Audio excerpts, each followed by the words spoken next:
On a very strategic topic, we are dedicated to setting the highest standards for gender equality in sport. That's it for me. Thank you. Thank you, Maria. I think now we'll hand the floor to Silvio. Silvio, please. Thank you very much, Robert, Maria, and thanks for the IOC and Paris 2024 for inviting ISO and myself. I have to say this is the closest I've ever got to an Olympic podium in my life, so it's really a pleasure to be here. So these coming weeks, I'd like to talk a little bit about what's the role of ISO, why ISO has been, it's like a privilege to be a partner with IOC and Paris for many years, and now with Paris 24 for the past few years.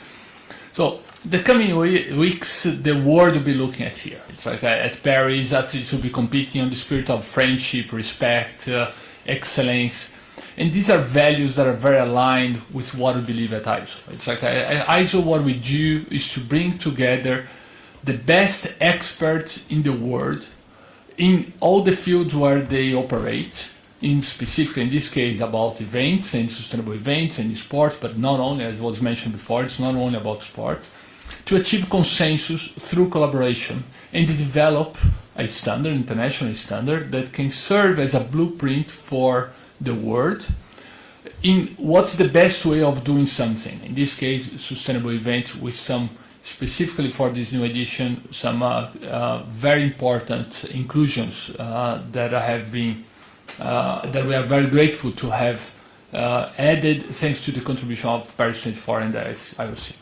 And basically I have three messages for you. So, the first one is that this international standard, the 2012 one, is really, as was mentioned, was launched originally with the London 2012 and has been improved every 4 years we improve there, and now in the past few years working with Paris 24, we really incorporated new elements there, focusing very much on sustainable events. It's like actually this standard provides that blueprint for events around the world. Think about the value chain, not only at the end of the event, but at the whole process of planning, delivering, all the providers, all the infrastructures, all the processes and products that go into a large event that can be integrated and repeated over time. I think what's very important is that it's not having a one-off good event, but how we as a global community, how as you as on a global scale, if measure all the concerts, every other sport and every event happening in the world every day, how do we ensure that all those events are managed and developed in a sustainable way? That's the challenge that ISO wants to support with us. So that's the first one. The second one is that in addition to adding these important new elements related to climate, being the most dramatic crisis that we need to address as human society today, we have also included elements of legacy and human rights. And on the legacy, it's not only about the infrastructures and that we want to avoid mastodons and all that we all know about, but actually what's the human impact, how we develop skills of the people, how we ensure accessibility for all the different people in society that might not have so easy access there. And how do we also think about creating lasting jobs and developing the economic and social fabric of those societies and the residents that actually will afterwards, for years on the long term, as was referenced, have a basis to be grateful for the investment that was done in developing those large scale events in those countries, specifically here in the Olympics. For the human rights, it's very important to integrate from the beginning, from the planning of the process that starts really 10 years earlier, how we're going to incorporate all the rights of the different communities, the citizens, and especially children. And that implies very much many implications for the business sector, so for the private sector and also the government. Actually, how to ensure not only about child labor, but as I mentioned earlier, about accessibility, about data privacy, about gender equality and equality in many dimensions. And the reference this year is made to the UN Guiding Principles on Human Rights, which is the global reference for the communities that focus on human rights and NGOs. And the third one, and my last point, is about the systemic impact and approach of the ISO system. ISO is conformed by 171 national standards bodies. And that means that once we develop these global international standards, all these, not all, but many of these national standards, but they will adopt that international standard as the national standard, which then becomes the reference, as Maria was mentioning, for policymakers, for regulators to use that standards, those technical references, to develop the requirements, the policies, the regulations that are required for all events, that are then based on a global best practice of doing something, in this case, a sustainable event with positive impact and legacy and respect human rights. My last comment is that ISO develops the standards and base and the content. ISO is not doing, I would like to always clarify that expected misunderstanding sometimes, that ISO does the certification. ISO does not do that. ISO does not go and search for the evidence. ISO provides the standards, the base, the content, and then the organizers of the events work with private entities, certification bodies, to then develop the certification process that will then ensure that the evidence is there for the compliance with the international standard. Thank you very much. Thank you, Silvio. Georgina, a few words. Thank you. It was just said, you know, Paris 2024 has been committed to doing things differently, and we had a holistic approach to implementing an ambitious sustainability strategy from the bid, reducing our environmental and climate impacts at all levels while leaving a long-lasting legacy. But doing that was not an easy task, and this is where the practices inspired by the norm 2012-1 have been extremely helpful in, but we soon found out that they were not enough. And, to make a very long story short, we started working on applying the principles of the norm back in 2019, when the word COVID was still unknown to everyone. And in our idea, we not only get the certification, but more importantly, we would leverage the principles of the norm to structure both our delivery procedures and the organization that goes with it. We realized very early on that the norm had been conceived, before the SDGs existed, so there was an opportunity to update it, and this is what has been explained before. But in concrete terms, how did the norm help us in delivering this more sustainable games? The norm has helped us mostly in 5 fronts. Let me explain them quickly. The first one is, applying the norm help us identify clearly all the issues that were important to us and to our ecosystem to address the ambitions that we had set for ourselves. So, reducing the emissions by 50%, reducing single-use plastics by 50%, preserving the natural environment, also on social matters, including social inclusion and, for example, in catering and security delivery tenders.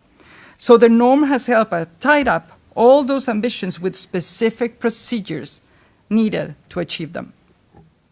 The norm has also helped us to create all the necessary roles and responsibilities at all levels of Paris 2024, so that, and create a dedicated planification tool so that everyone knows what they need to do to deliver on these promises. And when I say everyone, I literally mean it. There's no need for a specific sustainability person today behind everything. Our principles are embedded throughout the organization, and each functional area has been given around 10 specific operational objectives that they need to integrate in their operations. We're also applying the norm in seeking certification imposed at a certain rhythm, which is particularly important in an organization like ours that grows exponentially and needs to master a sustainable delivery system. So this is why we joined forces with the legacy and departments, also with the planification, with the procurement departments, and we started very, very early on. So we are certified 2 years before the Games in 2022. We were recertified last year, and we are now in advanced certification process for the new version of the norm. Today, after years of planification, the application of all these procedures and organizational principles has helped us not only deliver, but monitor what is happening every day, venue by venue, issue by issue, with a reduced team, as today, our sustainability team is actually even smaller than in previous games, because we are relying on a network of referents that are trained, 1 or 2 per venue. They are trained to be our eyes and arms there. So, and last but definitely not least, the tools and the streamlined practices we developed have been shared with all our ecosystem, especially the suppliers and delivery sponsors, who are adopting them for their own future practice. So, for example, we're getting great feedback on other events organizers that are working for us today on how helpful the climate coach is for them to understand how to reduce emissions. Also, the workforce can report an environmental incident very easily with a tracking tool. And this simplifies the daily information flow and the issue resolution. But the best news of all is that there are not so many issues to resolve. So beyond the certification, the principles of the norm have been extremely helpful to us to streamline the operations and, as we say in our sustainability strategy, to do more with less and to leave a lasting legacy for the events ecosystem. So this is why we're thrilled today to share these learnings with you and to leave a new version of the norm for the events to come. Thank you. Thank you very much, Georgina. And to wrap us up, Karen, before we go to the Q&A, over to you. Great. Thank you so much. And thank you for joining us here on a Sunday morning. So we're excited to be here. I hope you are. So I'm coming from the Organization for Economic Cooperation Development, which is based here in Paris. It's an international organization. It has 38 members, but works with over 100 countries around the world. And we help to develop international standards and find solutions to social, economic, and environmental challenges. Why global events and local development? Well, over many years, the OECD has, of course, seen that for different hosts, this is a great opportunity for building a long-term impact and legacy from any form of global event they might hold, whether it be sporting, cultural, or a business event. In 2017, when France won the bid, they really, within the OECD, championed the development of an OECD recommendation. So they really pushed us to emit this set of standards on global events and local development. And this recommendation really has this focus on the long-lasting heritage in these different areas. And I should say that it is something that has already been adhered to by 40 different countries who have then, by adhering, saying that they want to raise the bar as well in improving the legacy impacts of any event that they hold. Following that, we have continued to develop guidance to support event owners, event hosts, and others in implementing this recommendation. With support from the IOC and in strong partnership also with Paris 2024 and others, we developed recently some impact guidance in order to help places measure the impact of their events. One of the things that it's trying to do is both raise awareness of the importance of planning very far up front for measuring your impact not only just after the games, but well beyond the games. And I think being in Paris, we can all think of the Eiffel Tower, which is the heritage of a global event in 1889. So you can see that these impacts can be very long-lasting.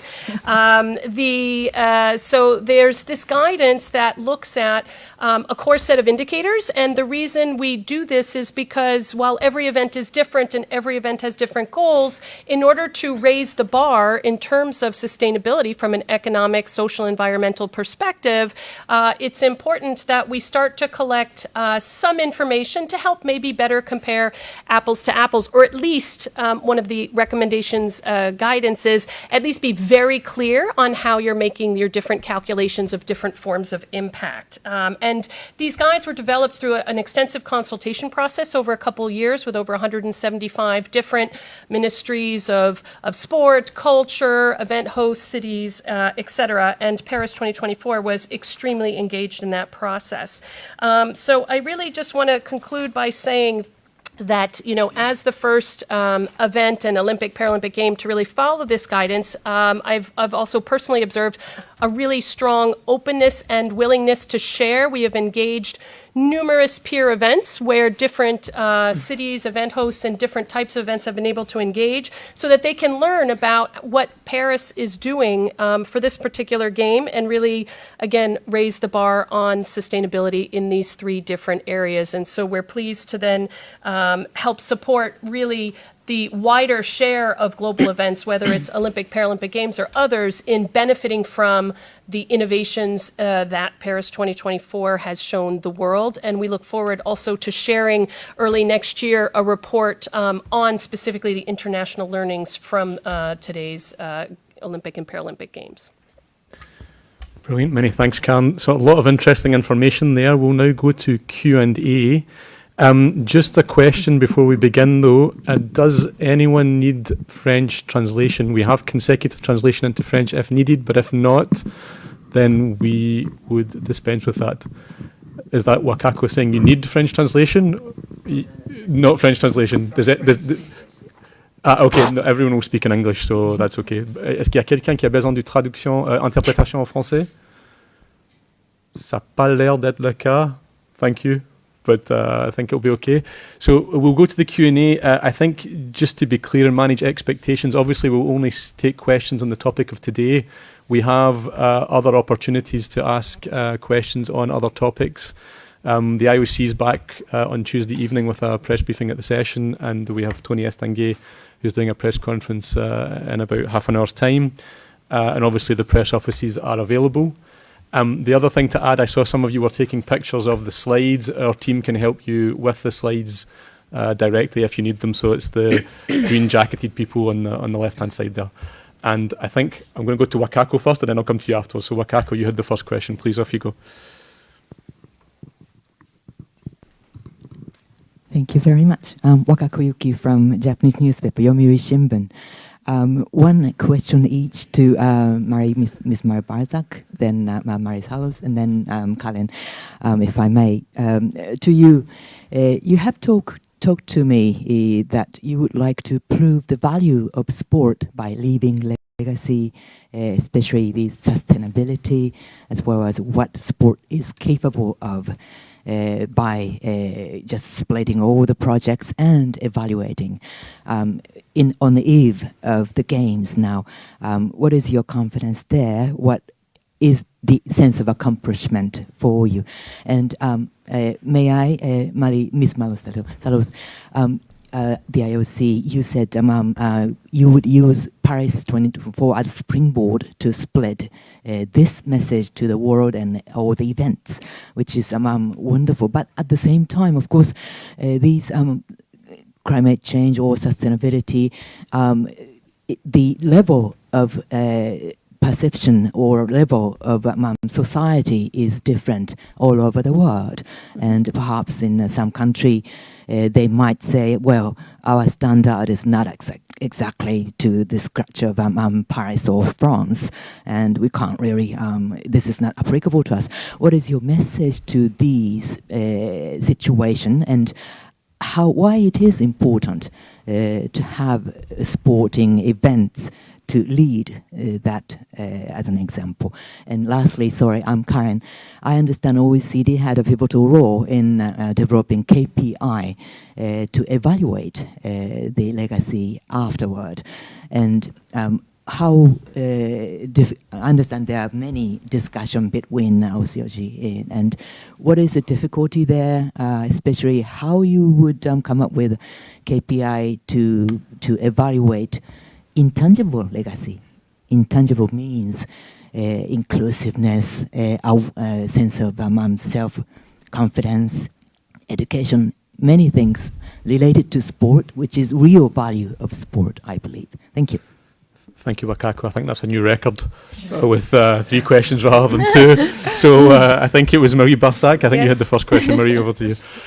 Thank you very much for your question, because it's an opportunity for me to underline one of our objectives in terms of legacy, which is to explain in France that sport is not only high performance and sport practice, but it also social impact.